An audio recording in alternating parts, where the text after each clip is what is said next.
Good morning, guys. This is Josh. I am back safely in Woodstock, Georgia. My hair is all kafoof because I just woke up, and I'm wearing my awesome I Love West Virginia t-shirt because I love West Virginia. Given to me by a dear friend after I spent some time as youth pastor up there many years ago. Anyway, I know it's, I probably should be up and brushing teeth and showering and that sort of thing, but I wanted to share with you something that was on my heart this morning. I talked in, what was it? It wasn't Tampa, Danville, Virginia. There we go. I was speaking to the senior class in Danville, Virginia about what God was to me. There was a long time where God and I did not get along. God and I were on very bad terms. There was some stuff going on in my life where I didn't trust him. I loathed him.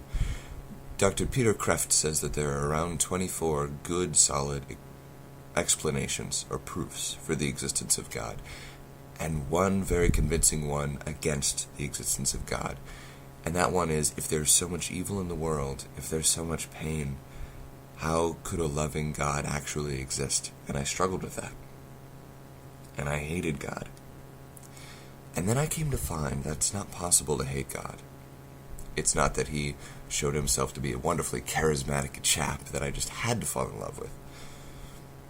Instead, I found that it's rather like if you go to the fair, or if I told you I went to the fair, and there was a clown carrying around dachshunds, puppies, that he had on a string and they were floating in the air, and then he let a dachshund go and it floated away, you would think perhaps he doesn't mean dachshunds, perhaps he means balloons. And in much the same way, as much as I hated God, I found that I was hating a conception of God that couldn't be true. To think of a malevolent God, or an uncaring God, or a God unconcerned with the affairs of the world, unconcerned with my life, with what was going on, with my relationship with him, I was conceiving a God that doesn't exist. Because what God is, well, in philosophy you talk about that, than which nothing greater can be conceived, but if you think of something on a scale of good to bad, varying in between, God is the ultimate. God is the final good. God is that than which nothing greater can be conceived.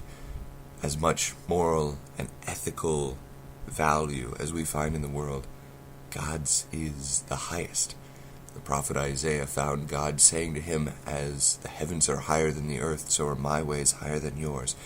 And when I found a God of malevolence, an uncaring God, it wasn't God. Perhaps our conception of God is at fault. Perhaps we don't hate God. Perhaps we're not angry at God. Perhaps we're angry at ourselves. Perhaps we're angry at our situation.